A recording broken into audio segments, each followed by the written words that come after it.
Welcome to the 508 Power Hour, a fantasy football podcast like no other. And here are your hosts, Fran Baldino and Dave Preventure.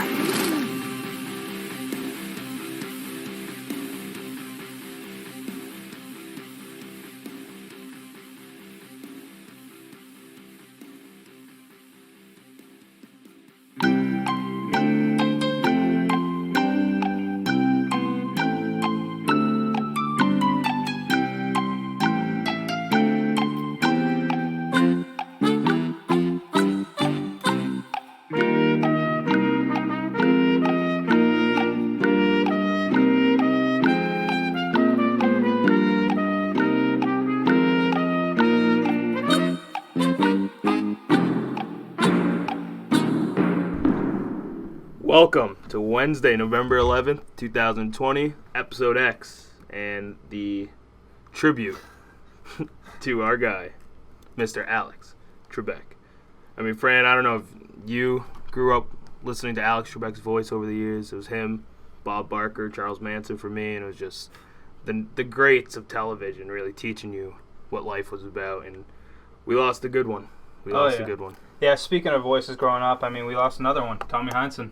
Oh, man, I mean, that one hits home because, a huge Celtics fan. It feels like I lost one of my uncles. Mm-hmm. Like, he literally, listening to him broadcast a game, home or away, it was just like he would literally be a normal Celtics fan where he's saying, LeBron's crying, the refs suck, something's so getting rigged. funny. It's just, he was the epitome of Celtics basketball as a player, as a coach, as a fan, as a commentator. I mean, the guy was legit as Celtics as you could be. More than Red Auerbach, more than Larry Bird. I think he was like the legit best Celtic ever. And it's going to be tough to sad to see him replace go. him. Yeah, I mean, him and Mike, there's no two other pair you could put together. Mm-hmm. And now it's just Scalabrine. Oh, Scalabrine sucks too, man. And now we got to listen to him talk, and he's just, I cannot stand Who's that. the other guy? I don't know because he sucks. That's how bad they are. Yeah. That's how bad they are, and it just sucks that we lost him. 2020. You are a motherfucker. Yeah. That's 2020 in a wrap right there. This week's been tough. But, I mean, we'll all move on, I guess. What's up? I won't move on, Fran. It's no longer okay to live. Kyle Draper. Kyle Draper's a new guy? Yeah, I don't know. Well, that's the other guy that they use. All right. Who said that? Jake. Mm-hmm. We'll mourn with that one, but let's jump over to NFL recap, Dave. Thursday night. The Green Bay Packers 34, San Francisco 49ers 17. Yeah, that everything came out to be what everyone thought it was. I mean, Packers were looking for a big bounce back, and Niners are still hurt as hell. So, I mean, Aaron Rodgers throwing the ball like he is, no, like, you knew what was going to happen in that game, and it did. Yeah. I think San Francisco might be 16 players on the IR right now. It's unreal.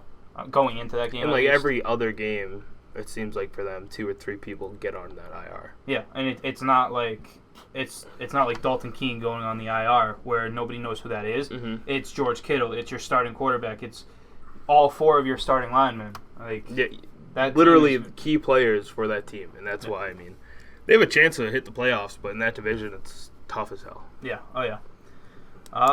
Baltimore Ravens 24, Indianapolis Colts 10. Yeah. I think Lamar's got a swagger back. Yep. Anything about the Colts, Steve? No, they look bad. All right, we'll skip it. We'll skip the Colts today. I mean, what do you want from me? Phillip Rivers is doing what Phillip Rivers does, and I mean, the Colts are going to win the games they're supposed to win, and they're going to lose literally every important game ever. It's okay. We're fine. But if you saw Fran, end of the first half, guess what? Little Hail Mary attempt. Who the Colts put in? Jacoby Brissett. Yes, sir! That is a great silver lining if you're a Colts fan in this game. You know how demoralizing that has to be for Rivers? I don't care. I mean, the guy has sex, so, I mean, he's pretty cool. Yeah, congrats on the sex, Phil. 19 times. New York Giants. New York Giants 23, Washington 20. Again, like a dumpster. That NFC East, what the hell is going on at all times? We saw our boy Alex Smith come in because Kyle Allen's leg was literally like his ankles was just ripped from his body. It was disgusting again. It was like the third injury I've seen like that this year. Yeah. It's that same injury too. It's the same exact thing. Right, and I think Washington kind of has a chance to get like the division because the division's so bad, but I don't know how far Alex Smith is going to take them, especially with his robot leg. Yeah, that last pass Alex Smith threw to end the game, to seal the deal for New York, was he threw that ball and it was just like, who the hell was he trying to throw that right, to? and is Gibson still out in that backfield? Antonio Gibson? He's going to be back this week. Okay, but so they have a little bit of a little help there, and I think Chase Young is getting healthy. Yeah, their defense is legit. There was a clip where they had to triple team him on Sunday. Yeah, like triple team Chase Young, yeah. who is literally younger than us. It's insane. Yeah, we don't think about age here, Dave. What? It's just a number. Titan. What? Wait a minute. Oh, all right. Titans 24, Bears 17. I feel weird, folks. That's not right, Fran. Yeah, but what game was it? Dolphins? Bro, I literally just got that now. He said it not. Words were taken from my mouth. The Titans. Titans 24, Bears 17. Yes, the Titans' offense was next game. The Bears suck. Nick Foles can't do it. His dick's huge. Oh, that's the wrong guy. Shit. Keep going, Fred. Next game.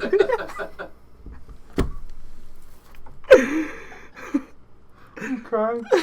All right. Atlanta Falcons 34. Denver Broncos 27. What do you expect? Atlanta fires Dan Quinn and they start rolling again. Matt Ryan looks good. Todd Gurley looks good. Denver, they lose Von Miller, so that defense is going to suck.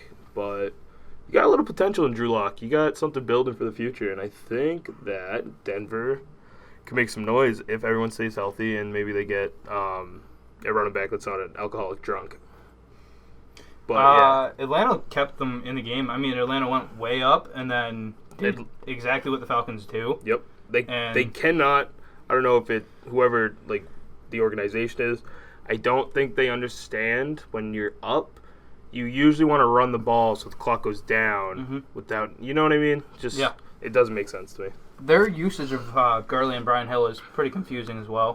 Gurley will have 2 touchdowns one game, and then Brian Hill takes basically snap count. Yeah, or Gurley's starting to get into a rhythm, and then Brian Hill just plays an entire set of downs. It's not he plays like the whole possession. It's not like he comes in and plays 2 or 3 plays in a row and comes out. He literally goes in the game and plays like 8 to 9 snaps in a row, which is totally takes Gurley out of his mojo.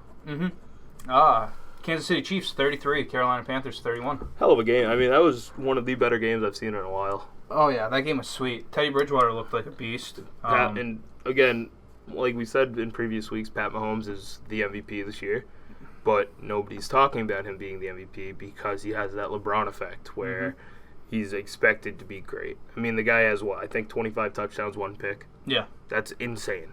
Yep, insane, and he's balling out.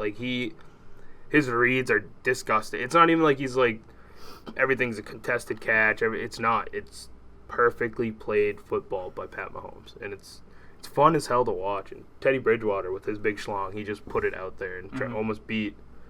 I think the best team in the NFL. I don't care if the Steelers are undefeated. They almost lost to the Cowboys. Yeah.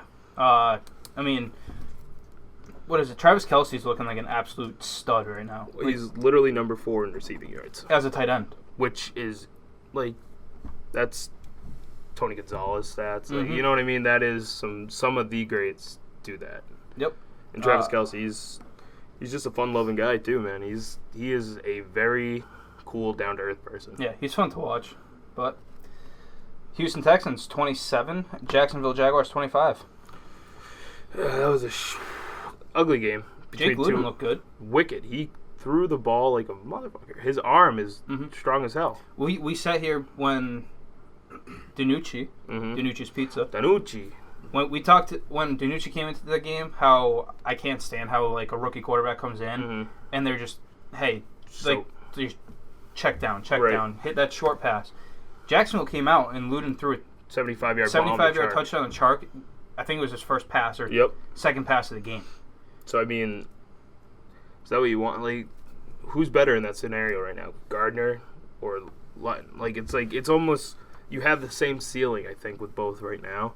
I mean, Lutton's obviously a backup, and who knows if he can do that every week. But I mean, guy looks like he can throw the ball downfield a little better than Gardner can. I mean, honestly, the Jaguars have the worst possible schedule in the NFL. Right. To finish out. I mean, they still have to play. Right, they go against Green Bay this week, so they play Green Bay, Pittsburgh, Cleveland, Minnesota, Tennessee, Baltimore, Chicago. Mm-hmm. The only team on that schedule that they play that is under 500 is the 3-5 Vikings. Right, and that Vikings team could honestly start getting hot and make playoffs. Yeah, I want to say if Dalvin Cook continues the way he is, like the Jaguars are very easily possibly going 1-15. Oh yeah, and very easily beating the Colts, which week 1 that sucked big time. So I mean, realistically, it doesn't matter if you go Luton or Minshew at quarterback. Right.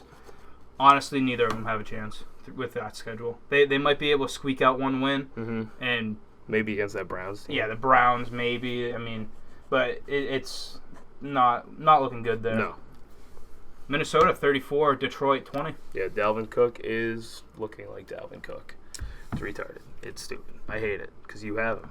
He went off. The last 2 weeks, Dalvin Cook's the best player in football. I mean, yeah, he is one of the best pure running backs we've seen in a while. And the only downside with him is longevity and history with injury and major injuries too. Yeah. Not even like minor little ankle sprains or something like that. He's had some pretty major injuries in the past. So, but as long as he stays healthy, that Minnesota team, I mean, they can't rely on Kirk Cousins, but they can rely on Dalvin Cook. Did you see the play where Cousins? It was a halfback toss to the left. Took it for like a 60. No, it was a halfback toss to the left, and Cook caught the ball with a Detroit Lions player about 2 yards from him. Cook just stopped straight on a dime, like LaShawn McCoy in his prime. Cut back into the middle of the field and took it like 6 yards. Yep, I did see that. And he also had like a screen pass to go for like 6. Or was that was last week? Yeah. I mean, Cook's been balling out. So that Minnesota team who looked like they were selling after like week 5. They sold some pretty big defensive pieces. They have a chance if they stay hot to do something. I mean, you say they sold defensive pieces that were helpful. I mean, they sold a cancer to that team. Ngakoue has never won in the NFL. That guy is he's a cancer to the team. Cancer to the defense. We don't use that term. All right, fuck cancer, first of all, Fran. Thank you very much. Buffalo 44, Seattle 34. The hell happened to Seattle? Russell Wilson doesn't look like Russell Wilson. I mean, he looked like Mr. Limited. See what I did there? You know who looked like Mr. Unlimited? Josh Allen. Okay. Josh Allen. Yeah, finally. What do you mean finally? Josh Allen has put his team on his back 6 times. And 7-2. He's 7-2 this year. 2 bad losses though. Yeah, I mean, big win there. Absolutely. Almost a loss to the second worst team in football, New England Patriots. Second worst. Well, I mean, if you barely squeak by, if you let the Jets get your closest game, I can figure out some statistics there. Romano hit my line. I heard the Patriots are the second worst team in the NFL now. Patriots are the second least talented team in the NFL. Absolutely. No, they're the first least talented team in the NFL. I like Jameson Crowder. Frank Gore, man, all time. I mean, maybe. Sam Darnold, maybe. He makes out with chicks, bro. I'm telling you. That know, guy's talented. He did have mono. That's what I'm saying. We saw a little too many of them. Cam Newton didn't have mono. Yeah, he made out with Stephon Gilmore, actually. Cam Newton? Yeah, for COVID. Oh, okay. COVID-19, just like our guy Bryce. What are your sources? Sam's Pizza. Adam Schefter. Uncle Sam's. Alrighty. So, I mean, dude, that Seattle team needs help on defense. Huge. I mean, Dunlap, I think he had a sack or something. But, again, you need... Jalen Ramsey also hasn't been... not Jalen Ramsey. No. Jamal Adams hasn't been completely healthy. Mm-hmm. But, again, he's not a, like... normal cornerback who's going to go drop back in coverage. Safety. He is a safety. He is a blitzing safety. Yeah, he's a box safety. Exactly, and he is going to. I mean, you're going to give up passes to him because I don't know. It's so tough to read because on paper that team looks sick. Mm-hmm. Even the defensive side, it still looks like it has pieces. Yeah, but they just haven't played. Like they have Bobby Wagner. Mm-hmm. You know what I mean? He is easily one of the best, if not the best tackler we've seen in the past, 5-10 years? Yeah. He's unreal. And you have a whole bunch of pieces around it, and it's crazy by now we're in week 10, and you haven't been able to figure it out, especially when you had a bye week. Yeah, they haven't stopped anyone. Anything. In the passing game. Anything. It's disgusting. They stopped they can control Cam Newton the run. threw for 400. Yeah, they can control the run, but it doesn't matter because all you have to do is throw the ball. If you have a competent quarterback who can throw the ball down the field against Seattle, you're in the game. Watch this Sunday when Jared Goff, who you think on paper Seattle should kill him, Russell Wilson versus Goff. Not even. It's probably going to be a shootout, 35-38. This is a game this upcoming Sunday where I can see Goff throwing the ball 70 times. I can see him 5 touchdowns. Yeah, 70 passes, 500 plus, 5 touchdowns. 70. He's thrown 63 times this year. It's crazy. When they go down, they just sling it with Goff. And they don't have a running game. Right. They have no running game this year. That trio, man. You want to stay away from them. Raiders 31, Chargers 26. That was a sick game. If you like watching mediocre teams. That second half was awesome. Yeah, and 2 stops at the end for touchdowns by the same cornerback. I think it's Joseph, was it? Johnson, who actually, did you read that story that his teammate passed away a few days earlier from Houston? Teammate? Yeah, and he ends up getting the game-winning save twice in a row. 2 plays in a row. So, I mean, that Raiders team has big potential, but I also think they're boom or bust because that offense is, you don't really have, you have Nelson Aguilar as your number one. Honestly, Ruggs hasn't been anywhere near what he was supposed to yet. I think they stretched on Ruggs as it was anyways. He's been hampered with injuries, so. You could have, again, look, Ruggs was the first receiver picked that draft, or was it CeeDee Lamb? I think it was Ruggs. You missed out on CeeDee Lamb. You missed out on Jerry Jeudy. Yeah. You missed out on Justin Jefferson. That was Gruden. That was Gruden calling the shots there. But again, you need another receiver there to really be a contender, especially in that AFC, West? Yep. So with Kansas City, I don't think you're going to get another Kansas City win because that was a fluke game, let's be real. And again, Josh Jacobs he's been very underperforming this year. Yeah. Extremely underperforming. Yep. So, the offensive line's been beat up, so if they get the offensive line to be healthy... What the hell happened with, who's the tackle? Trent Brown? Yeah. There was, he was, carted out of, the locker room or something before. It was some crazy things that happened, I read. And it was just... Oh, yeah, he was hospitalized? Yeah, it seems very Raider-esque. I think it was COVID. He had something with his heart. It was the COVID-19 complication. Really? He had COVID? Yeah. I would say I believe he was the first one to get COVID on the team. But right now, Trent Brown's expected to miss a month. Colton Miller just got hurt. He may or may not come back this week. So Trent Brown gets COVID. He's in Vegas. If you LeBron was partying in Vegas. If you win, you usually go to Vegas. MLB is not finding Justin Turner, which makes him say, all right, let me just go to Vegas. Vegas. And then Bryce also was in Vegas last week. So it's all adding up. It's all adding up with COVID. Did anything come from that? What part? The World Series thing? No. No, MLB literally said we are not going to find him. What about the team? No. Nope. So it's over. MLB's a joke. Alex Cora is on the Red Sox again. The Red Sox also hired the videographer who took the entire blame for the cheating scandal. Wouldn't you? No. Well, that's why you're you and I'm me. If you heard Alex Cora's comments today about JD Martinez, it's JD's crazy. It's crazy. This is a fantasy football podcast. Let's continue. Miami 34, Arizona 31. Yeah, Miami and Tua. Tua, did he even throw a touchdown? 2. He was 20 for 28, I think. Believe so. No, he had 28. He completed 28 passes this week. Fact check right now. I did. All right. So the thing with Tua is I'm not convinced until I see him put the team on his back and win a game, or to have a final drive at the end to win a game. That defense so far for 2 weeks has backed him up. Dave, this week he threw the game-winning touchdown. No, did he? Yes. Yeah, he did. Yeah. Oh. But so he was. He was 20 for 20. He attempted 28. See him right on that. I feel like 248 yards. I feel like I'm on 2 tap. touchdowns. You know. Just win them all. Just on tap today. Yeah. Sometimes we just got to go on tap to have a good day. Next game, friend. Let's run it. Come on. Pittsburgh 24, Dallas 19. The hell was that from Pittsburgh? That was scary for Pittsburgh. Yeah, I mean, you're 14-point dogs, and you almost Favorites. Thanks, Fran. And you almost beat a 7-0 or 6-0 Pittsburgh Steelers team. 7, but yeah. What were they? With who played Cooper Rush? No, Garrett Gilbert. Garrett Gilbert, who looked great. Yeah, he way looked pretty better good. than Ben DiNucci Pizza Boy. and No. oh my. That's why you're behind. Dave That's why you're almost behind the agreed with camera. me. I was like, wait, what did he say?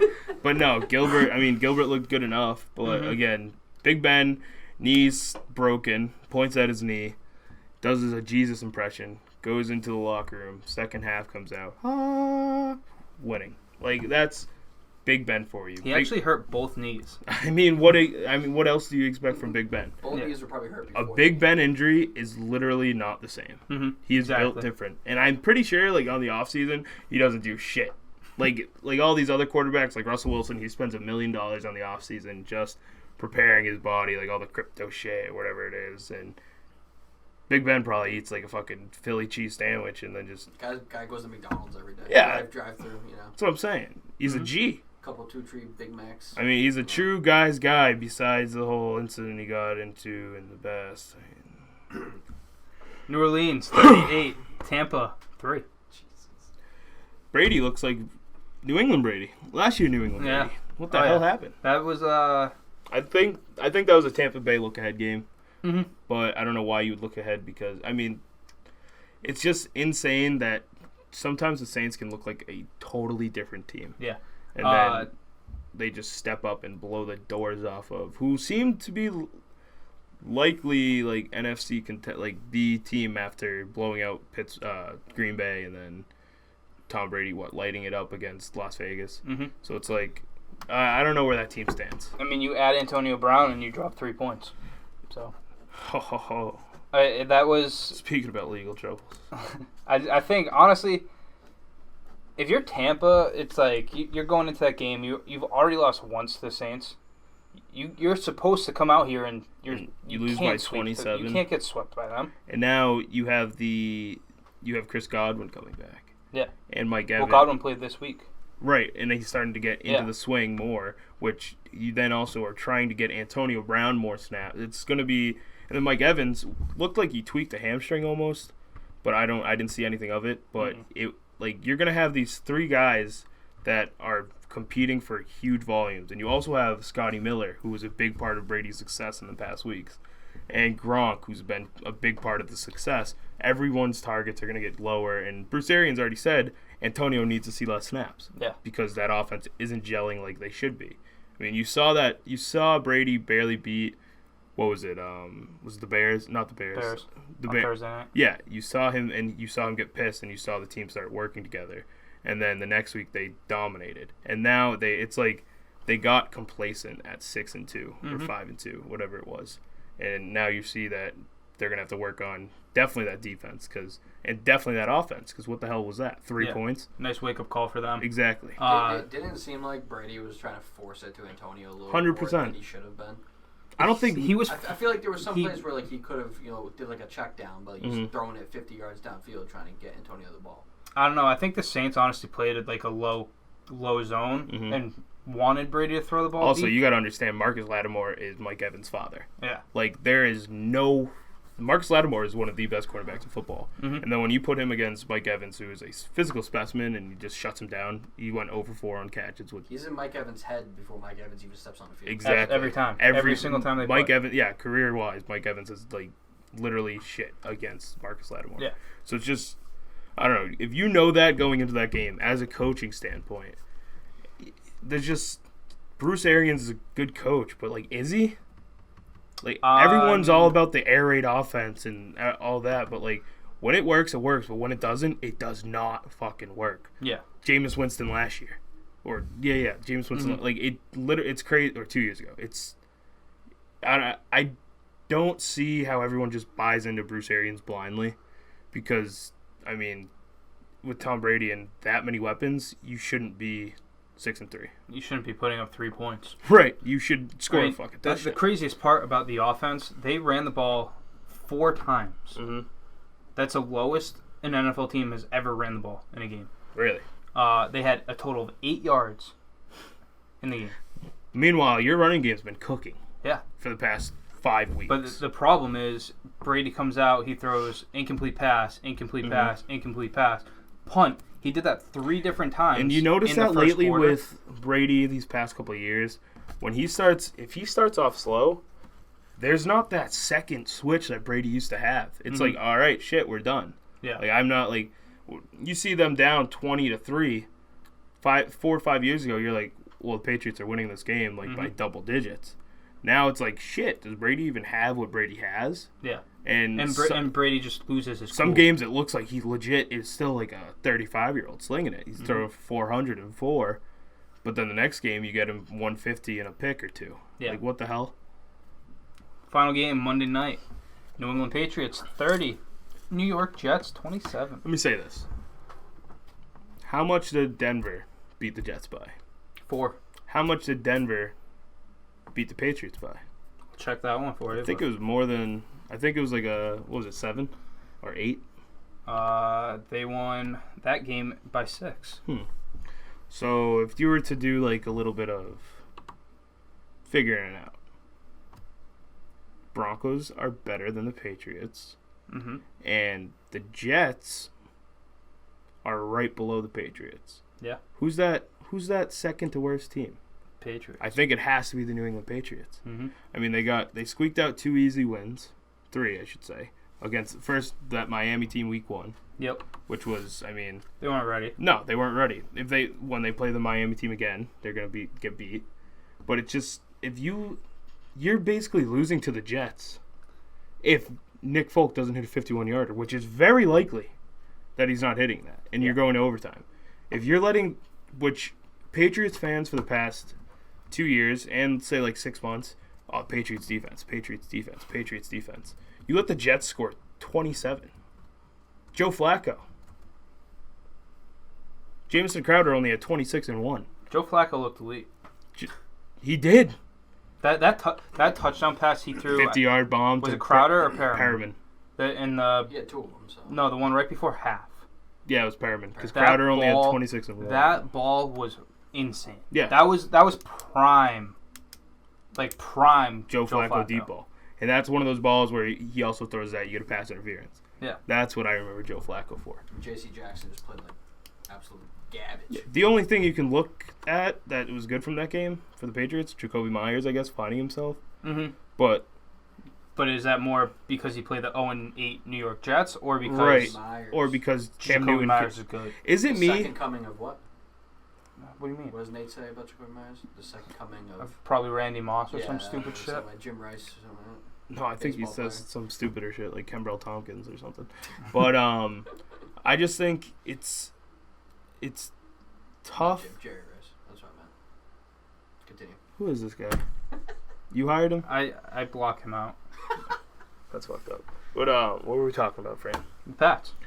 I just think that if you have, is it me or does Cam Newton look like he throws the ball and it just dives down? His feet are stuck in It does cinder not blocks. look like he is throwing the ball high enough. Like it's insane that some Patriots fans are still sitting here. I don't think you are, but some are still sitting here like, oh, we have a chance. You know those plays where Pat Mahomes breaks 4 sacks, Right. rolls out to the left, Puts it in comes his a left little hand, bit to the right, does a little comes behind back the to the back. left, Yep. and then throws the ball 62 yards to the right Wide side open of the field. Tyreek Hill. Yeah. But he, like, his body is so contorted and he's throwing from his hip. Mm-hmm. That's Cam Newton throwing a 4-yard More- slant pass. It's unreal how low he throws that ball.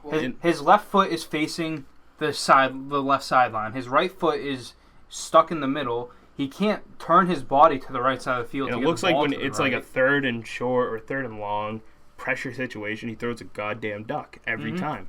Yeah. If I was a Patriots fan, I would be a little upset. But can you be? Because you won 5 in the past. They were Or saying 6, I today. should They were say. saying today on Sports Talk. They were talking about Cam Newton. They said when he throws it downfield, like 20, 30 yards downfield, when you look at him lined up and throw it, it's almost like he has to put so much into that throw just for it to go like 20 yards. He has to do that to make the ball go 10 yards, though. I mean, it's not like Phillip Rivers. Like, if you see Phillip Rivers throw 60 yards downfield, it looks like he's about to have a heart attack. Well, Phillip Rivers throws a shot put.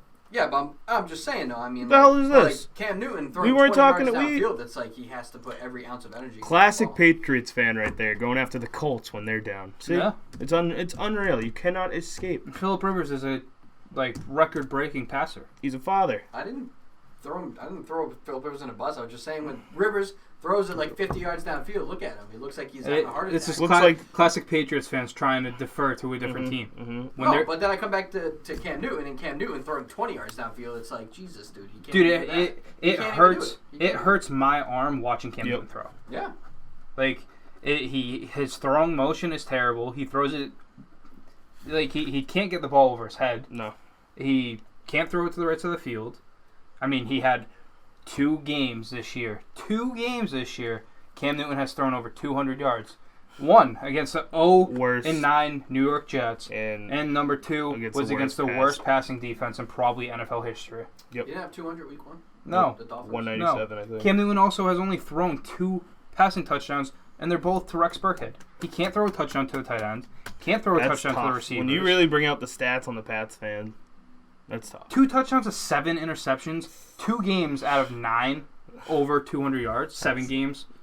Cam's only played 7. So 2 out of 7, he's gone less than 200 yards passing. Cam Newton MVP, though. Dude, he's Jarrett Stidham has 1 less passing touchdown than Cam Newton. Which is that's actually the craziest thing I've ever heard. Like, Jarrett Stidham, that's insane. Jarrett Stidham throws like 40% picks, though. But that's the craziest thing. The percentage is not there, but, you know. The Patriots are bad, for a friend. Touchdown? The Patriots are bad. Warrior was in a red zone, 3 times? And interception, fumble? This dude. And a Cam Newton this run year. Out the half. Yeah. Cam Newton this year, though. Yeah. Cam Newton this year passing the ball is, like, historically bad. Yeah. Like, he's historically bad throwing the ball. Yet he's not lost his job. Who you gonna? I mean, yeah. I mean, you can either put Stidham in and throw 7 interceptions in a quarter. Stidham's not. If you're gonna put anyone, Colin Kaepernick, but no, not happening. No. All right, 508 recap. He would be worse than Newton. 508 recap. No, that's just racist. No, it's not. He hasn't played in like 7 years, dude. Hey, he plays for our country, brother. Speaking of which, thank you, Shane. Thank you, Jacob Roberts, you cop. 508 recap. Discount Belichick 114. Suck my fits 80. I mean, Mills is back to a bye week. Yeah, and Jake is. You'll get in playoffs, maybe. Huh? We'll see. I mean, Mills cut a hot streak, a little fire, and then I put him out. I think the just fire's burned as out, I yeah. do. I mean, SJ Knights 107 to Rated X is 101. Best 2-4 team ever. Beat Sean by 20. He's now 3-6. He's Yeah. the best 3-6 team you've ever seen. No, he's actually probably one of the worst.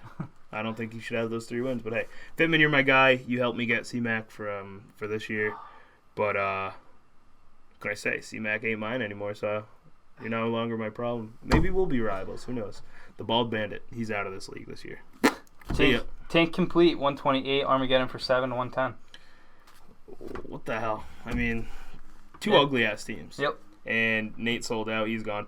Romano gone. I mean, everyone's dropping like flies in this league, and I love it because I'm still sitting pretty, fleecing kids. You know, just how it works. Sweaty Punt 128. Morningwood 121. That was a huge game. Yeah, it was. And I think it influenced Braden to do some sketchy selling towards the end. Yeah, he has lost 2 games in a row now, and I think he lost his mind. Yep. He absolutely lost his mind. And Sean lost his mind 4 weeks ago, but somehow found it again, and he's back in. He's literally leading that division now. Sean, probably 4 weeks ago, said, I hate fantasy football. Here you go, Chris Carson. Give me nobody. Yep. And the fantasy gods, for some reason, have shined the sun on Sean's team, and he's now won 4 straight games. It's unreal. Sitting at 6-3. It's a good win streak, not as good as mine, but still a good win streak. I mean, he's number 1 in his conference, so whatever. I was literally surprised by, because I thought Brian kind of had that in lock. Same with Braden, but yeah. Now Oh yeah. 69ers 135. Nuck if you buck 91. Shane, it's a tough week to lose. It's a tough league to lose twice too. Shane lost every possible way. Shane lost this week. Figured he was mathematically out and just had to sell. And whoever he sold to was one lucky son of a bitch. I mean, he sold $1 million house for $10. So.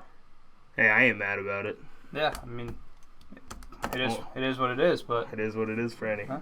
Nation of Domination, Dave, 148, Scorpio, 57. Whoo! Damn, how much? 57. No, me. 57. No, my score. Oh, your score? 148. 148. First win with McCaffrey, and the only one this season. And now he's out. So. McCaffrey's shoulder got popped, and what can I say? Fantasy gods told me his shoulder won't be good. Move him. So I'll let you know, guys. I moved Christian McCaffrey. If anyone missed it. It Hearns when I pee. Massive upset here. 119 to pour one out from Mahomes. 117. That's crazy. That sucks to lose to Roberts. When you're going for a high seed. Yeah. And he traded away Cook, and I don't even know what his team is, and somehow put up. Big Ben had a huge week for him. Literally put up 30 points the other week, and now put up 120, which is crazy. Yep. Straight cash home at 168. Weekly high to Chubby Chasers 80. It's the only person I'm afraid of in this league. Not even by a little bit. Because I just fleeced the whole league and got back into it. You fleeced one person. Bryce was a pick away from highest scoring of the season, too. Yeah, he was. Mm-hmm. Allen threw a pick at the end of the game and knocked him down. I mean, Josh Allen did not throw a pick this week. But then was it a fumble? I don't know. It might have been a fumble. He lost 3 points at the very end. So it was he had it and then he lost it? Yeah. That sucks. Yeah. And myself, a franchise 136 to Sleeper City 104. Not close to 148, but not good job, David's friend. 12 points. Good job. Not my score, but did I outscore you? Did I outscore you, friend? You did. Oh, okay. Good talk, friend. Good All talk. right, Dave, let's hit our stardom sit-ems real quick. You want to? Yeah, let's do it now. All right, let's get it before the break.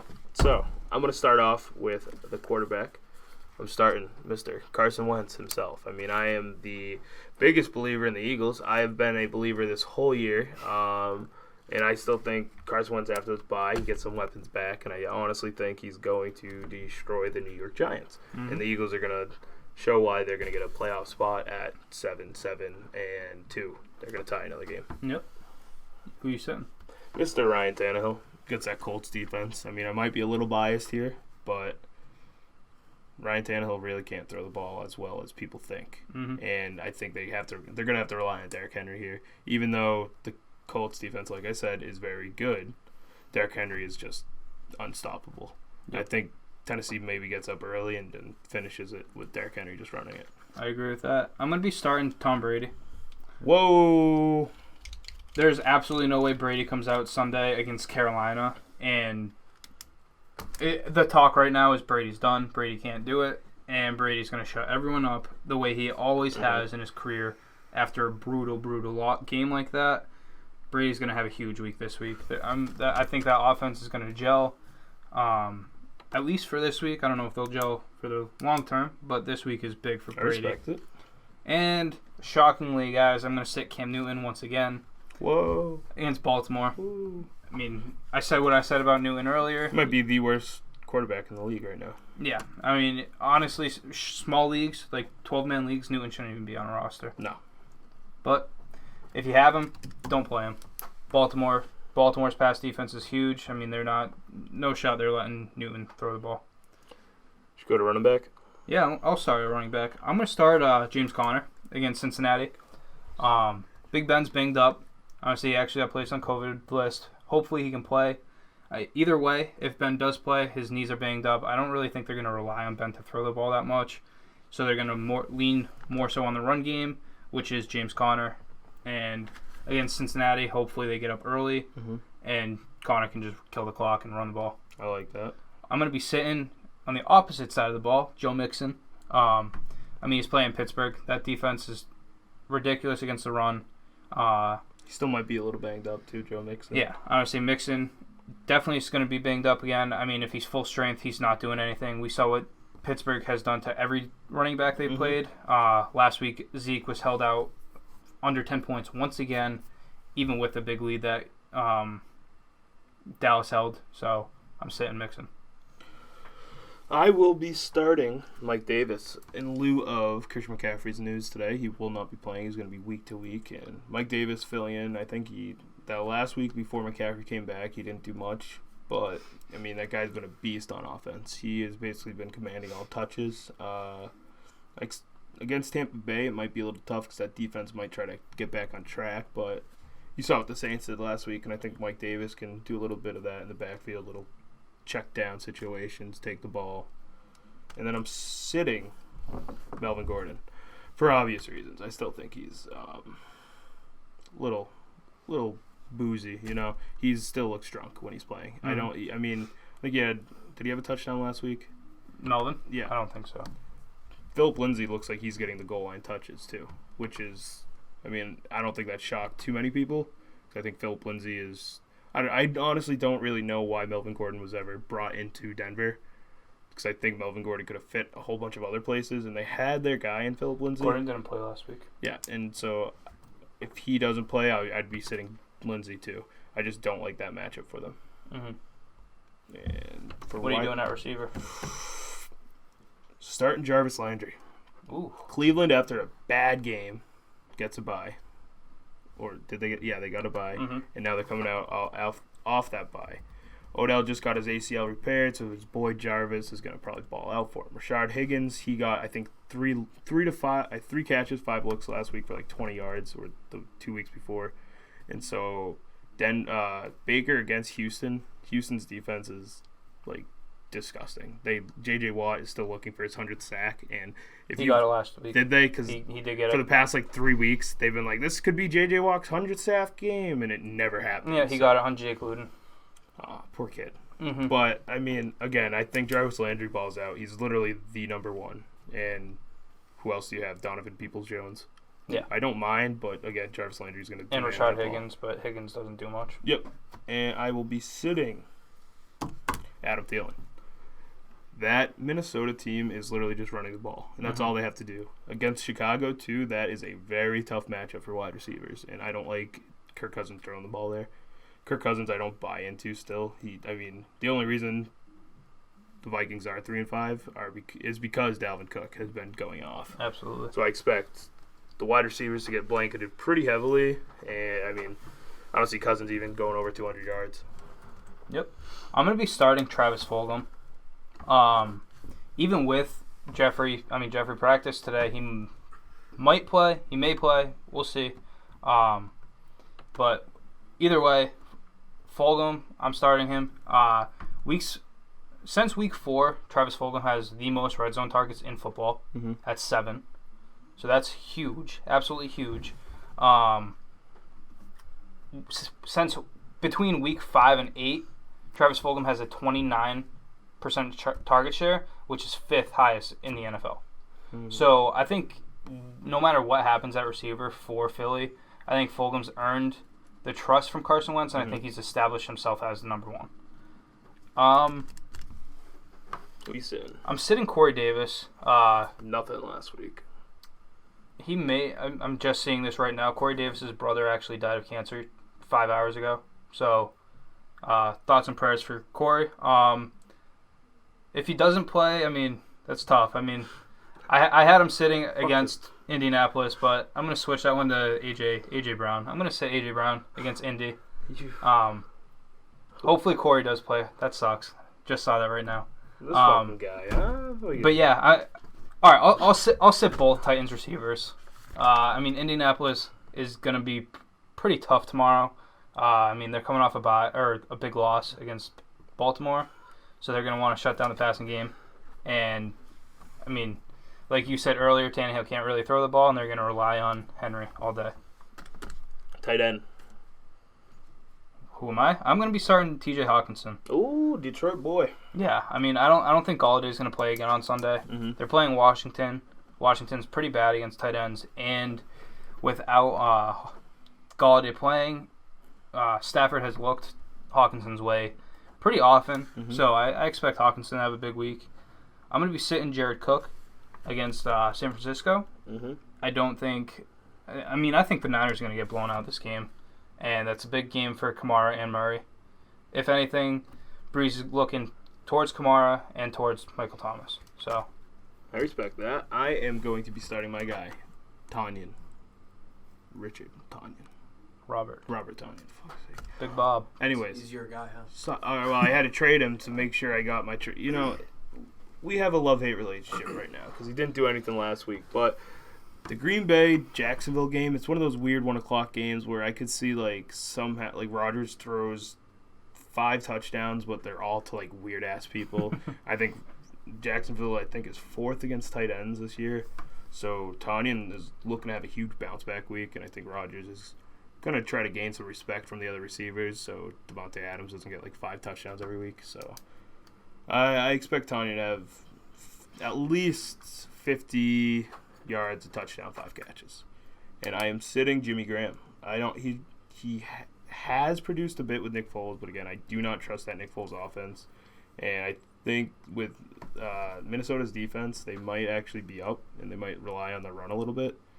So I don't expect, and if anything, Allen Robinson's looking to get back into a big game. And same with, I think Darnell Mooney's been getting a lot of looks, and that other kid, the hell's his name? Anthony Miller? Yeah, Anthony Miller. So I don't really expect Jimmy Graham to get a whole bunch of looks. The only problem is with that is his red zone targets are pretty good, so that's always something to watch out for. But I think you sit Jimmy Graham this week. Alrighty, that's gonna be it, guys. We're gonna be right back.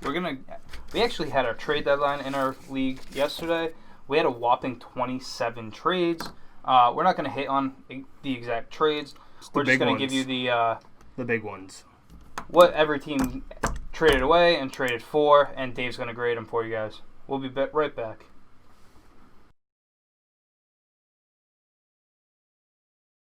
Today's episode is sponsored by FatAssGlass.com, a top-ranked online smoke shop for all your smoking and vaporizing needs. Free 2 to 3 day shipping on orders $25 and up with interest-free payment plans available. Use code POWERHOUR for 10% off all purchases. Welcome back, guys, and we're going to give you our little trade deadline recap. We had some contentious stuff happen, I'm not going to lie. I, of course, was a little bit of a center part in the whole contentiousness, but I mean, what can you expect from the champ and the guy that makes trades a lot? So, Fran, why don't you give me what people traded for, what they traded away. I'll give you their little draft grade, and we can get on from there. And you guys will see why it got a little contentious. Do you want to do this in a random order, or do you want to go by power rankings? You know what? Why don't we just let's do power rankings. All right, we'll start at 18. So, sitting at 18th in our power rankings is Armageddon for 7. That would be Nate. He's a whopping 3-6. Shockingly, Nate was the number 1 team before week 1. So, which everyone expected him to drop all the way. Yeah, that was a big downfall there. So Nate traded. He traded away Zeke Elliott, David Montgomery, Terry McLaurin, and Cooper Kupp. Nate got Rex Burkhead, Saquon Barkley, Cole Beasley, David Njoku. Right, so right away you hear that, you're like, what the hell are you guys talking about? A lot of picks were moved in this. Nate ended up with, what, an extra... Nate right now, he ended up getting a first-round pick, a third-round pick. So he's got two ones now, 3 threes. So he's set up in decent shape for next year. Again, I'm always a huge believer, and if you can make some sort of run, and if you're not 0% out of the playoffs, don't count yourself out. Because I mean, we all know what happened last year.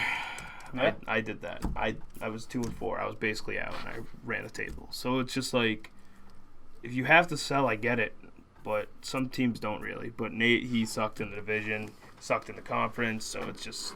He needed to sell it. I think he got some decent value. I think he, it's tough. He probably could have shopped a little more, a little harder, instead of just waiting till deadline day. I mean, he did get rid of Zeke for a 1, Montgomery for a 1. Well, Montgomery and Zeke packaged for a 1. Mm-hmm. He traded Kupp for a 3. So and McLaurin for I believe it was a 5. Yeah.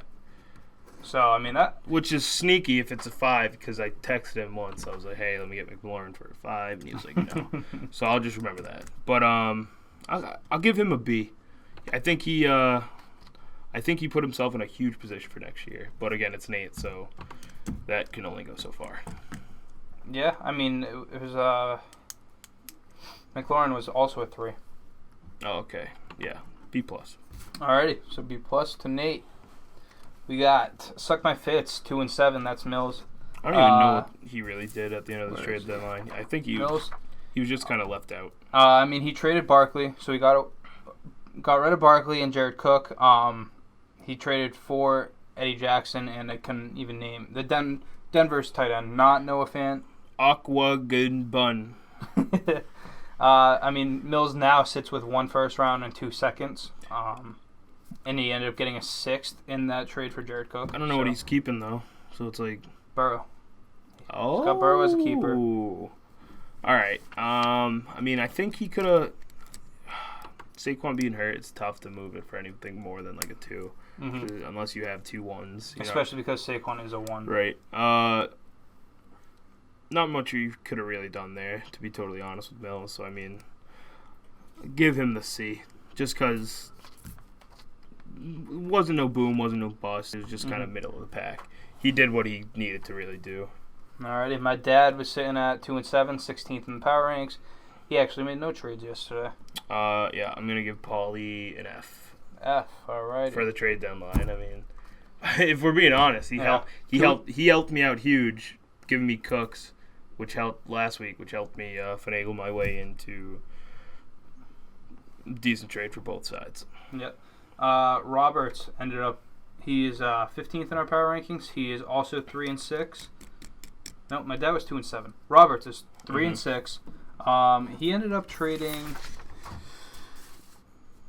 He traded away Mike Davis, or traded away Ronald Jones and got Mike Davis. Pretty good trade, but again, I'll give him a B on that. But that all stems towards what is he even doing for the season? Does he think he can still make playoffs? The Mike Davis trade looks really good right now. Right. Davis is starting this week, so right. So I'll give him a B for now, but because I don't see how much it benefits his team in the long run in a whole scheme. Alrighty, B for Jake Roberts. Andrew Romano is sitting at 3-6, 14th in the power rankings. He had a pretty busy day. Yep. He ended up getting Wayne Gallman, Justin Jefferson, and Jordan Reed. Romano actually has 2 first-round picks, 2 second-round picks, and 3 fours. Yeah. And he has his 3. So Romano gets the A+. He traded away Goff to Fournette and Evan Ingram. And he got draft picks plus Justin Jefferson, who has huge value in, I think, 7th-round keeper. Actually, no. I'm going to get 8th, I think. I'm going to give him just a regular A, because I think there's only one person that really, truly deserves an A+ here tonight. But continue on. Alrighty, rated X. Fitman, 3-6. He's sitting at 13. Fitman ended up trading away Teddy Bridgewater, which was a shocker coming from him. Yep. Austin Eckler, Calvin Ridley, Darren Waller. He ended up receiving Kyler Murray, CEH, Darius Slayton, and Alex Goddard. Fitman played his cards really well here, I think. Mm-hmm. He basically had 2 firsts at one point. He trades for Kyler Murray, 4th-round keeper, I think, which is definitely a huge step up for his keeper, because I think, who'd he have last year? He could have kept Eckler last year. Right, but he's moved away from Eckler with the injury, which I would too, because that's a crazy injury. And you actually ended up with Eckler, which big risk on your part. Not big risk, but small risk, high reward, definitely. But again, Fitman set himself up huge for next year. Yeah. Got a lot of picks, and he gets to keep Kyler Murray. Yep. Which he should be in line for a great start, as long as he doesn't start at 2-4 and he says he's the best 2-4 team of all time and all this junk. What are you grading that one? All right, now I give him an A, but now Romano just got bumped down to a B+. Ooh, bumping down Romano? Yeah, because I like Fitman's moves here a lot more, and to give Romano an A, I just can't do it because I'm a tough grader. What can I say? The one thing that happened with Fitman is he traded away Ridley, Waller, and I think Ridley Waller for what, 2 firsts? But what he did here, he gets Kyler Murray to sub in for Bridgewater. Huge upgrade. CEH to play over Eckler. Upgrade. Eckler's on the IR still. Slayton and Ridley swap out, so he loses out Ridley. The thing with that, he traded Ridley and Waller, received that first-round pick, and then moved it for Kyler Murray. And so he still has his first round, and he still has Kyler Murray's keeper. Yes. So I like the move to get rid of those two players and flip the pick for Kyler. Mm-hmm. So if this was him in a pretty good this grade is there. draft deadline rates and like their trade. If it was for next season, I'm having Romano 1, Pittman 2. Yeah. It's just Romano's in a crazy spot for next year. Oh yeah. Chubby Chasers also sitting at 3 and 6. Tommy. Did he get any deals done? I heard he did. Heard he was looking for. He wanted like some running back movement, but I don't think anything really came to fruition with it. It was just you hate to see some it. hush hush. Yeah, just it sucks when you got one person telling the truth and one person just dog walking you. It sucks. I'm sorry. So Tom ended up trading for Teddy Bridgewater and Damiere Byrd. This was the last second. Yeah. I felt out of it. I felt screwed type of trade. He ended up getting back Teddy Bridgewater and Damiere Byrd for Aaron Rodgers and T. Higgins. You get some picks out of that. Yeah, he ended up getting he has a third. He has 2 3s, 2 4s. Mm-hmm. So I mean, set up in the middle. Trade deadline. It wasn't a huge splash. wasn't anything crazy. You got some extra picks. I'll give him C-. I agree with that one. I think he honestly was sitting there waiting on one offer. Yeah, I don't know what he was waiting for because like if you're a guy that trades, you got to know something's happening. Can't be anyone's plan B, and Tommy was plan B, and he played himself. Honestly, that's what I think about it. Yeah, and he played himself. We have number 11, Sleeper City. Did pretty much what his team name is, and he ended up sleeping through the trade. Haas texted us like an hour.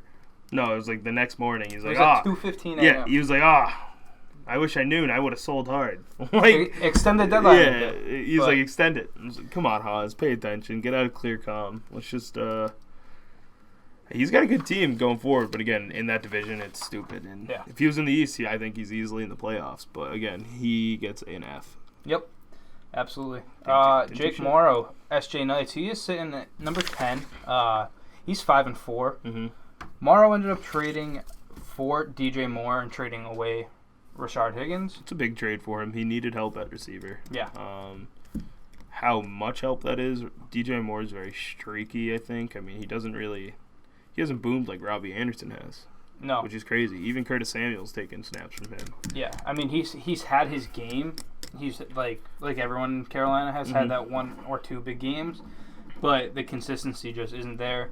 But I mean, to swap Higgins and I believe it was a 5th-round pick for it, I mean, I like the value he gets there. 100%. But you're just buying very high on somebody who's been very inconsistent this year. Yeah, that's why I'm going to throw him with a C+. I think he definitely does better than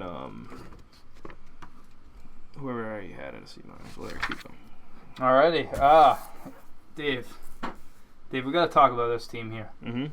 Sitting at number 9 in the power rankings, yes, Mr. Nuck If You Buck, Shane Pelchat is sitting at 5 and 4. A lot of promise to start the season. If you let me get the standings pulled up here real quick. Mm-hmm. So he's sitting at 5 and 4. Again, the top 4 teams in each conference make playoffs. Right. He's sitting here at 5 and 4 in the 5th seed spot. Mm-hmm. 1 team away from playoffs. His conference record is 1 and 4. Tough. He's chasing 69ers in the franchise who are 5 and 4 each. Mm-hmm. Same record as him. Right.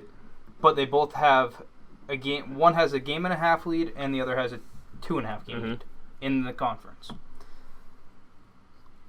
Are you selling your team if you're 1 and 4 in the conference, but you're tied with a 3 and 4 seed? I mean, Fran. If the devil looks at you in the eyes and tells you to take something, and you say no, what's gonna happen? You always make the deal with the devil. And Shane, unfortunately, didn't have enough time, and he fell right into my hands. Craziest part is he felt he didn't have enough time with 5 hours left. Kid was in class. What do you want? He's a studious man, and he's trying his best. So Shane ended up trading away Lamar Jackson, Aaron Jones, DeAndre Hopkins, and Robert Woods. We're talking about a team who is one game out of tied with the 3 and 4 seed with a worse conference record. He's one spot out of playoffs with Lamar Jackson, Aaron Jones, DeAndre Hopkins, and Robert Woods, and he gives them all away. The tough thing though is he was 1 and 4 in conference play, so he'd literally have to win out. And I mean, I think Shane did the right thing. What can I say? I think he did the right thing. He did the right thing by selling. I'll agree with the right thing by selling. 100%. Shane was asking for a first-round pick and a player with keeper value for both Aaron Jones and DeAndre Hopkins. He was asking for nothing less than a third-round pick for Robert Woods. And he got a 4th-round pick for Robert Woods and Christian McCaffrey, and a first-round pick for Aaron Jones and DeAndre Hopkins. What's wrong with that? So, when you put it like that, it doesn't sound so crazy. You split it, but what he accepted was nowhere near it. No, that's literally what he accepted. No, he accepted He it. did not accept that. Oh, at first, yeah. He did not accept that. At first, that was the old fish line because he said he wanted nothing. So I was like, he texted you and said, "Do you have a 4th? I'll give you all this for a 4." I said, "Let me make it work," and I did. You traded a 4 and a 10 for a 4 and a 10 with McCaffrey, Sanders, and Shenault for Aaron Jones, DeAndre Hopkins, and Robert Woods. You can't shoot me. Because it's no, you cannot. That's the worst part. I didn't have a gun on anyone's head this season telling them to accept. Everyone accepted with me, fully knowing that I fleeced the fuck out of people. Yeah. And to give up. Did you just admit that? Have you been in this league for the past 3 years? I am the ultimate trade fleecer, and now that's why I'm in the position I am now. To give up what you gave up underneath your own asking price with 5 hours left in a trade deadline where there was 27 total freaking trades. It's a beautiful thing what people will do under pressure, Fran. Where was the pressure? His professor. He didn't make the trade. He did not make the trade at 8:20. He made the trade at 3:20. I had the ultimate trump card, and that was LaDainian Tomlinson, V2. I mean, he ends up getting Derek Carr, McCaffrey, Emmanuel Sanders, and Laviska Shenault. What are you giving that grade? For Shane? Yeah. That's the fuck. Oh, man. I mean, okay, so obviously I'm a little biased here because I made the trade with him. But at the end of the day, he got a first, Christian McCaffrey. He got a first to keep McCaffrey. He got no, he has 2 firsts. Yes, and that first is literally a slot to keep Christian McCaffrey. Right. That's what you need, though. Because now he has a first-round pick, which exactly what you said he was asking for. A first-round pick and a player of keeper value. Mm-hmm. And so and a 4th-round pick, or a third, or no higher than a third. I gave him my 4th, and a first-round pick and Christian McCaffrey. Just the way the cookie crumbles. I don't think you would be so adamant if you weren't in the playoffs this year. No, I'm adamant because it's literally the worst fantasy football trade I've ever seen. That's why you got to have a trade committee. It doesn't matter what it is. It's a league vote. 5 people vetoed it. Yes, that's what I'm saying. It is what it is. If this trade was made in week 3, there's absolutely no way in hell it happens. And now it makes... If Christian McCaffrey wasn't hurt and he had 2 straight weeks of 30... this trade doesn't happen. Yes, Shane had to sell. There's no way... Shane sold. Like I said, he sold $1 million house for $10. Happens. Maybe he can flip that $10 back to $1 million next year. He can't. You never know. He had 2 first-round picks this year. What did he do with them? Traded me one. He drafted Michael Thomas and Aaron Jones. What did he get for them? McCaffrey. That's literally all he got. McCaffrey sucks. No, I mean, McCaffrey is McCaffrey. He's going to put up ridiculous numbers when he's on the field. The thing is, he's not on the field this year. He's played 3 games. It's the way the cookie crumbles. Hopkins has played every game. Robert Woods has played every game. Aaron Jones has missed 2 games. Maybe 3. Who's scoring more points? McCaffrey, who can struggle to get on the field this year, or those 3 players?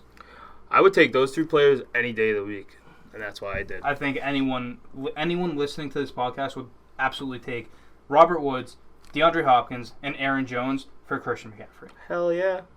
Thank God we got Shane in our league. Yeah. Shane, that's a big ol' F. Absolute biggest F. Worst fantasy trade I've ever seen in my life. So, number 8, we have Morning Wood. He's been struggling. He's sitting at 5-4. We talked about it. He lost 2 games in a row, and we think he lost his mind. Yeah, that kid's team looked sick 3 weeks ago. He traded away Kyler Murray, Mike Davis, Justin Jefferson, and Marquez Galloway. He gets back Aaron Rodgers, Tua, Ronald Jones, and Jamison Crowder. I don't know where he upgraded and downgraded. It's just so weird. And he got picks. Yeah. So it's just he ended up with an extra first. So he got a first in this deal for Kyler, which I like. I mean, that's a good deal. Yeah. Kyler free first-round pick for Kyler Murray. Yeah, Kyler's a 4th-round keeper and a quarterback who, realistically, you play quarterbacks based off matchups. Mm-hmm. I like that trade. But, I mean, you traded for Tua and Crowder, and then you traded for Rodgers. Right. So I don't really understand that part. Why do you want Tua? Is he keeping Tua? That's the confusing thing. Do you keep Tua? Why not just keep Rodgers? I don't know. It's Rodgers is probably 5th. Yeah, I'm pretty Rodgers sure is you a 5th. him in the 5th. So I mean, it's just I don't know. It's a weird situation, but it was. I want to give him a high grade because he set himself up for next year pretty well. Mm-hmm. And which is confusing. And he's still he's what, 2nd in the East, and he's still in potential spot. He's in a potential spot to win some games and make playoffs. So absolutely. I'll give him a B. I think he really set himself up decent enough to make a great run next year and still be in contention this year, which is huge. All right. 69ers. That would be Tyler and Aaron. They are 5-4, number 7 in the power rankings. They're they're 4 seed in the West. They didn't make a move, which is crazy because they started off 3-0. They're 4 in the past. 2-4 in the past 6. We didn't have to make any moves. You don't think so? We made our own moves a week, 2 weeks ago. The one thing that's weird about this is they're sitting at 5-4. Mm-hmm. Which is the 4 seed in the conference. And they were selling last week. They were selling a week ago before they won. No, and half of them were. Everyone around them. We said if we lost this past week, we'd be selling, but we didn't lose. So all right, not every other team is sitting here defending themselves. Shut up. I'm just saying. I'm here to defend myself. Sitting at number 7 and 4th in the West. Every other team around them made moves. They did not. I think they still think, which I don't disagree. The team is good, very good, but I think the teams around them made moves to where now they are 4th in that spot. They're sitting 4th, and I think they will stay there. Yeah, exactly. Yeah. So I mean, who they once led the division. Yeah, and I just don't think they. I hope you do. I just don't think they did anything to get better. Which I mean, they didn't make a move, so they did not improve in my eyes. No moves. That's a big fat F. Well, why do you have to make moves on just the trade deadline week? Well, if other teams, like I said, not every other team. We made our big moves the 2 weeks before, 2 weeks prior. Those didn't even help you get better though. The one that it's trade deadline recap. Every other team around you at the trade deadline made moves to improve. Yeah. You sat pat. I still think we're one of the better ones though. Yeah, 4th in the conference. I think 7th in the 7 out of 18 is very good. Better than your team. Oh! Kind of crazy to think, but okay. Whoa! I believe him. It's kind of crazy to think, but again, okay. Bum ACLs. Well, we have a big week coming up this week in matchups, so we'll get to that later. Mm-hmm. That's all right. It is what it is. Right. We didn't make a move. Give me an F. It's okay. Yeah. I understand. I'll give you an F. Aaron, F+. Because he thought about moving. Yeah. That's the thing. Aaron sat there and he's like, "Oh, we gotta get better." He did say like, wait, what's going on here? I think he was just late to the chat, which is I think good for Tyler. Could be bad. I think it's better. I mean, I think Aaron not trading is better for that team. Offers out there. If you're getting what you got in return for Christian McCaffrey, imagine what you can get for offers. Alvin Kamara.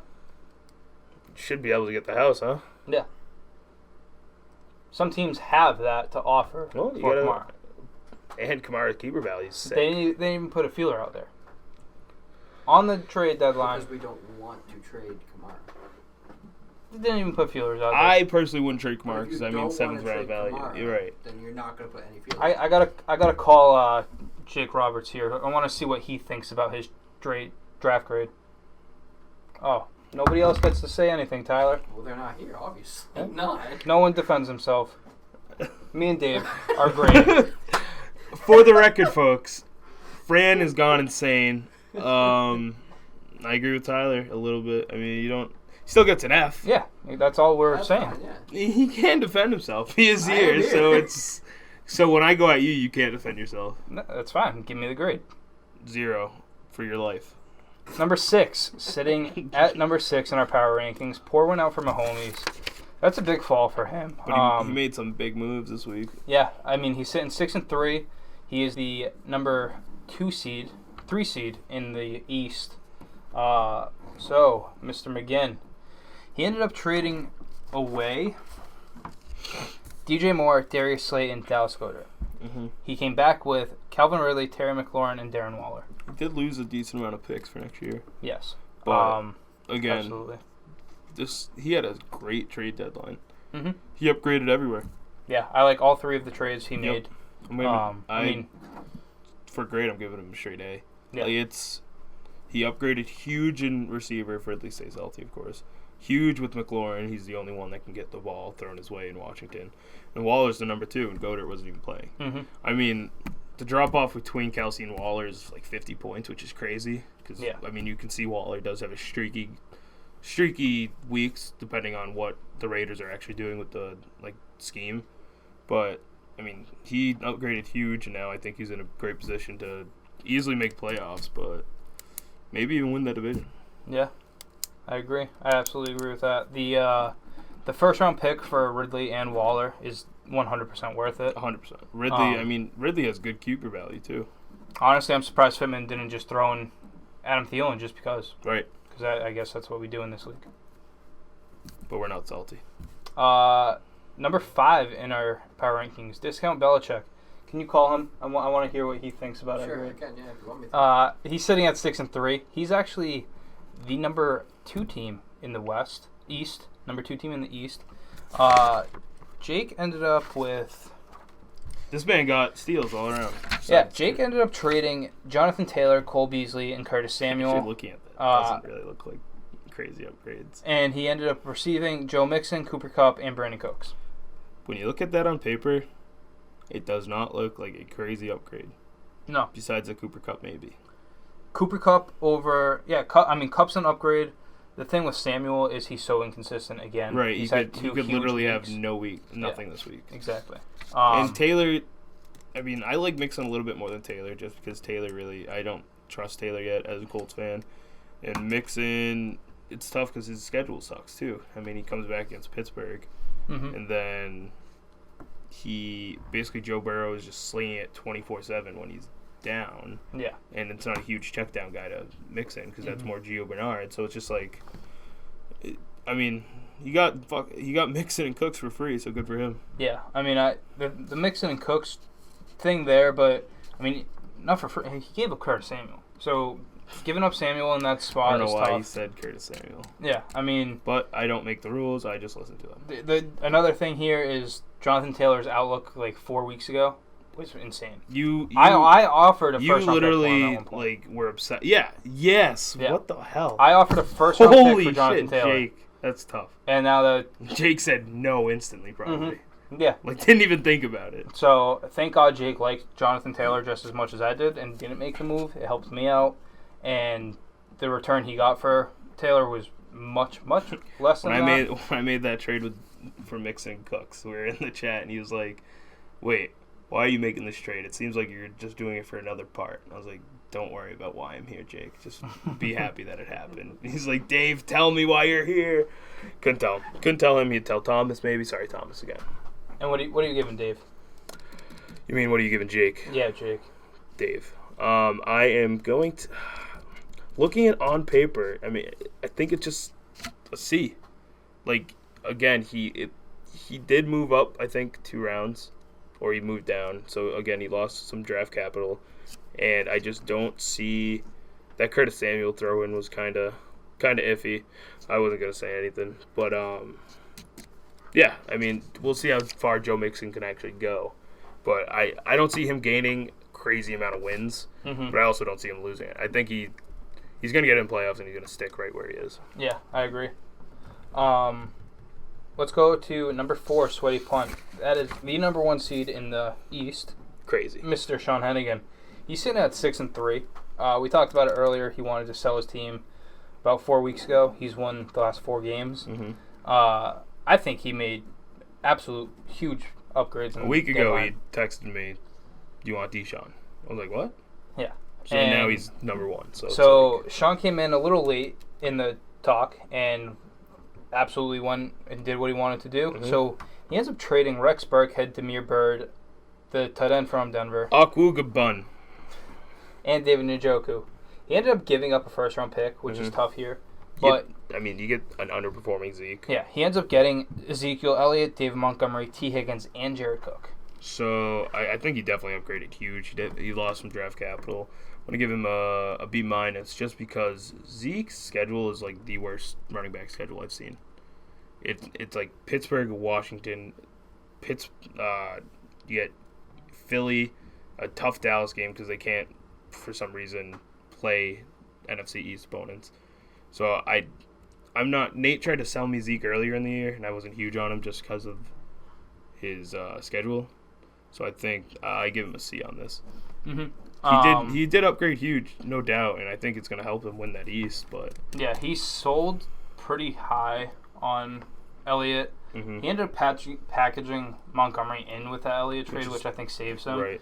Because, I mean, both players have been so lackluster. Tough this year. Montgomery and Elliott have basically same value. Yeah. Which you don't want to see that. Which is crazy. If you're a Zeke owner, you do not want to see that. Yeah. Myself, I'm sitting at number 3 in the power rankings. I'm 5-4 record-wise, but I am also the 3 seed in the West. Made some good moves. I ended up giving away Derek Carr, CEH, Cam Akers, and Laviska Shenault. In return, I got Lamar Jackson, Jonathan Taylor, Austin Eckler, and Evan Ingram. I like Lamar Jackson upgrade a little bit. He's not crazy flash in the pan like he was last year. Not at all. Jonathan Taylor's a good get. That's a flex guy. Eckler sketches me the hell out. I think you might have paid a little bit too much for Eckler just because that type of injury is what I think it's one of those, not the Linsfrick or whatever one it is, but it's one of those type of injuries where you get fucked up. Yeah, so I mean he did rip the hamstring completely off the bone, which is insane to even think about. That's gross. That's how you want your meat cooked. Yeah, can't imagine how that right off felt. the bone. You heard. The thing with Lamar is he has a ridiculous fantasy schedule. Right. Or a fantasy playoff schedule.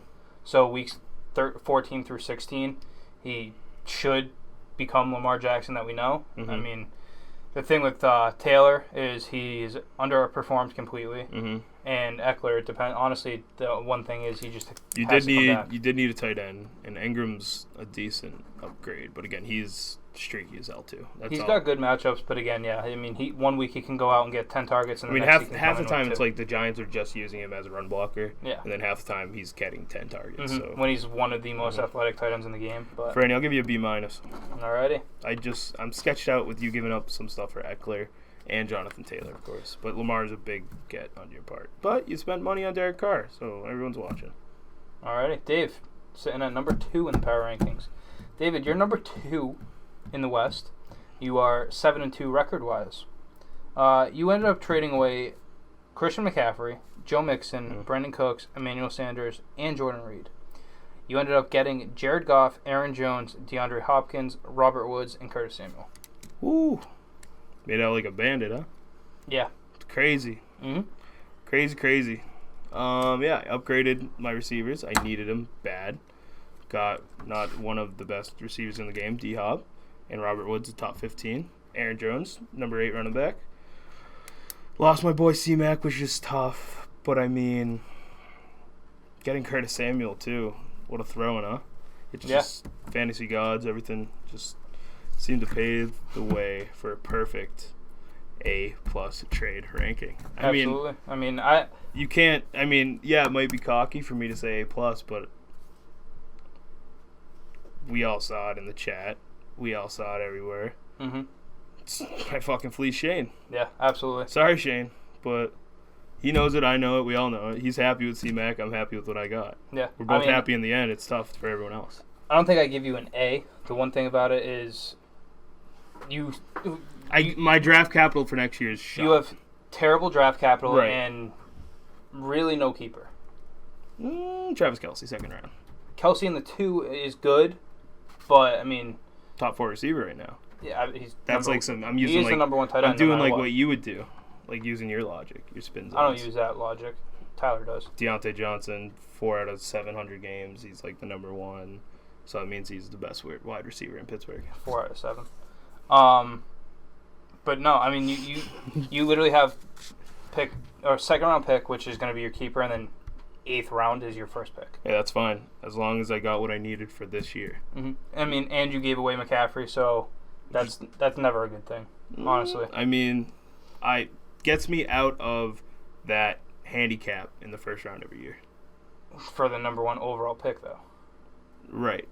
But it gets me out of that. I can pick a keeper in the 7th and maybe do something like a Kamara.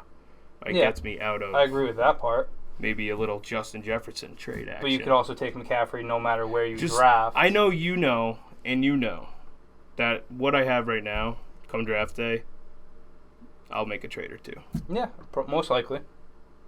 But I think for this season, I give myself an A+ for this trade. Because this helped me. There was A+ teams, and there was A teams. Mm-hmm. I was in the A team. All I think right. with this trade, I'm now with the ranks of you and Bryce. Okay. I do agree with that part. For right now, it absolutely improves your team. Come week 100%. 13 and week 16, we will see. Yep. And speaking of Bryce, the number 1 team in the West, the number 1 team in the association, Bryce is sitting at 8-1. Bryce He only made 1 trade. He was feeling very left quiet. out. He literally said, I was feeling left out. Mm-hmm. He traded Wayne Gallman and got Fournette. There There were picks involved, but attaboy, Bryce. yeah, I mean, I don't hate it. It's not a bad thing. I don't think anything really came of it, though. No.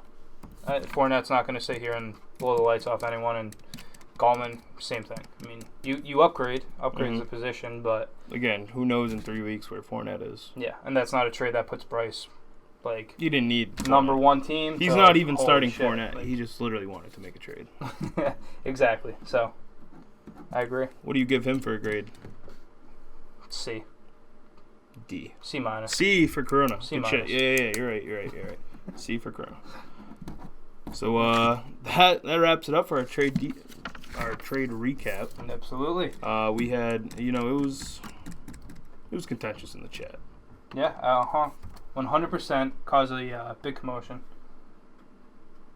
Do we have any questions this week, Tyler? I think we do. Oh, I see what you mean now.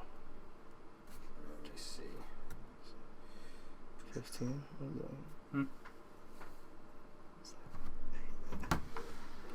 No clue. Go right here. Okay. Christian Kirk or Curtis Samuel? Christian Kirk. Yes. Is this for this week or long term? I'm guessing this is probably just for this week. It just says Christian This Kirk. week, Kirk. Kyler Murray and Chris Kirk have like a rapport together. It's like very well established. And like we were talking about with Curtis Samuel, he's had 2 big weeks. Carolina's had 2 big weeks with DJ Moore. I don't like that matchup either with Tampa Bay. Yeah, Robbie Anderson's really the only consistent receiver there. I'm Kirk this week, 100%. Yeah, same. Okay. All right. Another one that includes Curtis Samuel. Jerry Jeudy or Curtis Samuel? Samuel. Jerry Jeudy against Denver's playing. I just had that to Vegas. Little Jerry Jeudy versus CD versus Henry Ruggs. Who does better game? I like Jerry Jeudy in this situation. I don't really trust Las Vegas defense. And again, what was it with Curtis Samuel? I don't like Curtis Samuel's matchup with Tampa Bay. Mm-hmm. I mean, I'm just hoping that Matt Rule understands how talented Curtis Samuel is. I vouch for him. like 2 weeks too early. This Definitely year. a better. Yeah, you did. It Um, was like 2 weeks too early. Definitely a and- better receiver than running back. Yeah, but they're actually understanding this dude is insanely talented. Let's actually get him the ball. This really week is. he caught he had 9 10. targets and caught all 9 passes. Oh yeah, 10. I 9. think it wasn't 9. Yeah, it was 9 for 9 with like 103 yards and a touchdown. But I mean, to catch every single target is pretty shocking, and for Curtis Samuel to get 9 is Right, pretty because shocking. before that, we only saw him coming out of the backfield, and you know what I mean. Like he wasn't heavily involved in that passing game, and now he gets 100+ yards and a tutty, and just it's gonna look. I think it's just gonna help Teddy Bridgewater having more weapons and just needing DJ Moore or Robbie Anderson. Exactly. Okay. This one we kind of just went over, but it was what was the wildest trade of your deadline? Obviously, we went over that. Shannon Dave. Probably Bryce and Romano with Fournette and Gallman. Okay, last one. Is Jacoby Myers a legit flex option moving forward? No. No. Math wise, no, because again, it's not the Jets they're going to be playing every week, and Cam Newton we've seen cannot throw the ball more than 190 yards, so it's going to be tough when. I mean, he's going to be that guy, like that number 1 target for Cam Newton. We saw that last week, but again, I don't trust that passing game with New England enough to actually start him at the flex. I mean, they play Baltimore this week, 100% not playing him. But then he does get a pretty easy schedule. He plays Houston, Arizona, and the Chargers. So, I mean, those 3 games, he should, again, he'll have good weeks, but I see him around, like, the 60 to 58 that he was the last, like, 50 to 60 yards the last 2 weeks, rather than 170 yards with 12 catches or 12 targets, whatever. Yeah, some ridiculous. That's a game against the New York Jets where the Patriots were forced to throw the ball. Because they were losing. I think they're going to be forced to throw the ball a lot in the rest season, of the season. but it's like I think they might get that same matchup with Houston. I can see that. I really don't think they're going to get it with Baltimore, Arizona, no. the Arizona, Chargers. Like Chargers defense is pretty good, I think. yeah, and then Week 14, he gets the Rams and Buffalo in fantasy playoffs. So it's Right. You don't want Not that. fun. No, not at all. But all right, guys, I think that's it. Dave, anything else to add? No, I just want to, give a little shout out. I dropped the first 508 Degenerates pod today. It'll be out tomorrow, 6 a.m., so you guys can listen to your ride to work to get your rundown on all the Sunday spreads and Tyler, what to win. Is that going to be dropped on our podcast channel? Or is it? Yes. Okay. Right, so All right. through It's set for 6 a.m. tomorrow. All right, through the 508 Power Hour. Yes. Alrighty. Yes. And, So- hell That's yeah, named guys. a different name, so you'll be able to tell which one it is. All right, sweet. Make sure you like us on Facebook, YouTube, Instagram, Twitter, Yep. Twitch. Follow us Follow on us. Twitter. Get that. We gotta get those Twitter followers Subscribe. up. Hit that follow button. Make sure you check out our store Yep. and our blog, 508association.weebly.com. Absolutely. And you know what, guys? Thank you for another week of the 508 Power Hour. We'll be back next week. Have a good one, guys. Thanks for listening to the 508 Power Hour. Make sure to hit that follow button on Twitch and hit subscribe on YouTube at 508 Association.